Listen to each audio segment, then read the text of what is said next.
When I first started at Fanshawe about 3 years ago, that's when missing and murdered Indigenous women was kind of in the forefront and starting to make headlines. And so some different people from different departments around the campus got together and decided that this was something that we should really pursue. And they thought that it should be led through the First Nations Center, which was a good idea. And so because of that push, we started developing ideas and just bringing all of these initiatives together.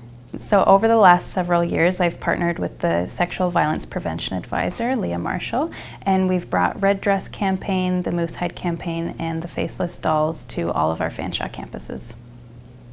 So I work directly with students that are impacted by gender-based violence, either before they come to Fanshawe or when they're students here. And the other part of my role is bringing educational initiatives to campus to help end violence.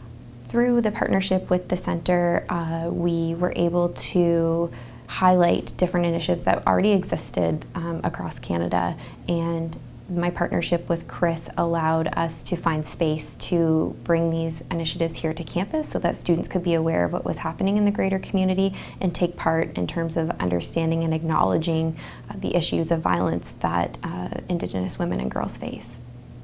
The REDress Project was created by Jamie Black several years ago, and she is a Métis artist based out of Winnipeg.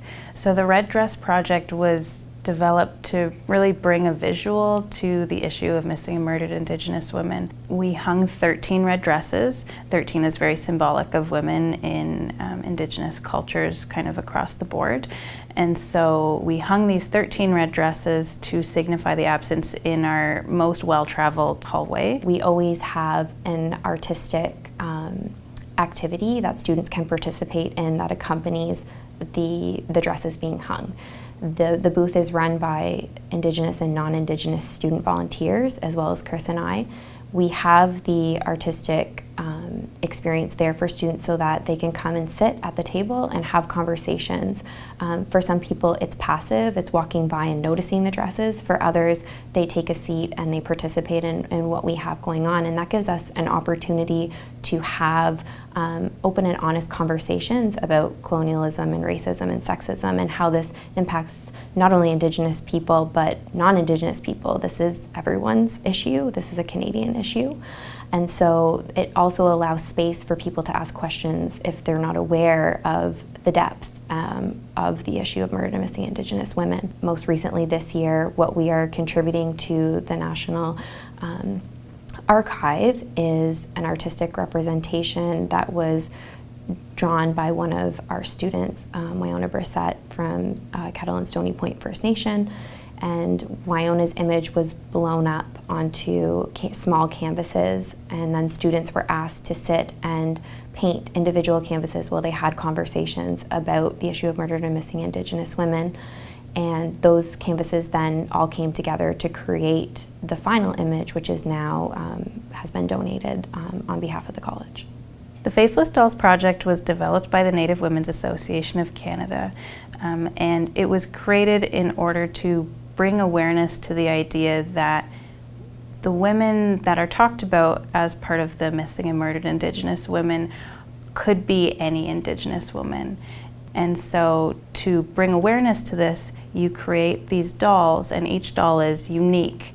And here at the college, we decided to make sure that it was representative of all different skin colors, of all different walks of life. We wanted to make sure that all Indigenous women were represented because all Indigenous women are impacted by this. And so we asked students at all of our campuses, so this was a year-long project really.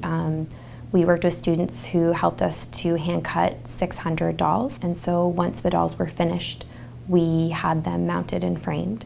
And then students were able to see those dolls represented as an entire picture, and the impact of that is pretty profound because statistically Indigenous women are experiencing this violence at much higher rates.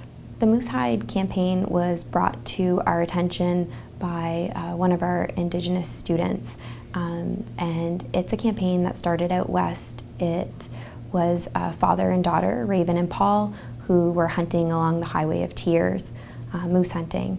And Paul looked at Raven and had a conversation with her about how men could have a role in ending this type of violence against women, and using their social positioning to leverage these conversations. And so through that experience came the Moose Hide campaign, which is taking small moose hide squares and men committing to using their voices to help change the issue of violence against Indigenous women and ending this type of violence. And so that was brought here to campus by us hosting a one-day fast, where those men then also went back out into our campus community to talk to others about why this was important. This isn't a women's issue, this is everyone's issue. And through that fast, the men were also able to connect with each other and share in a space in a way that doesn't always happen in our society. And so from my own perspective, it was really powerful to hear men talking about how they're going to work with women and with other gender identifications to change the violence that's taking place.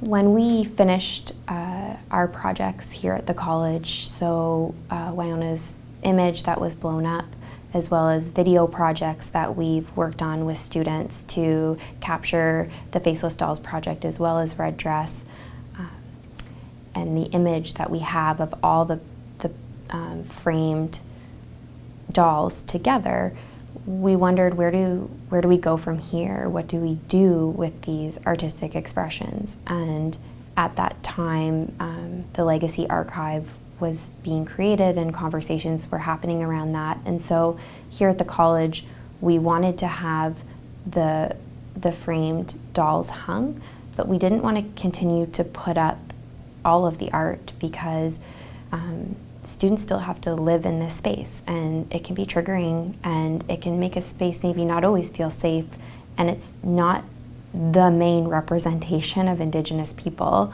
And so it was important for us to find a space where these projects would be honored and held in safety and live in a space where other people could view them, but not necessarily all hung here at the college. And so we had sent an email asking if they could be accepted into the Legacy Archive, which is accompanying the National Inquiry into Murdered or Missing Indigenous Women, and they accepted our pieces. And so we donate these pieces on behalf of the students and staff that had those conversations with us and talked about actionable items for change, and are going to be more informed than maybe they were when they sat down at that table to participate.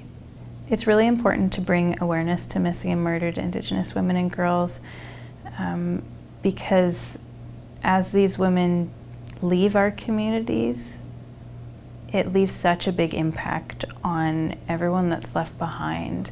I mean, economically and socially and emotionally and spiritually, that I think it's really, really important to bring this to the forefront. And I think it's important. The reason that I get involved is because people just don't know. People have no idea, and I think it's really, really important to raise awareness around this issue.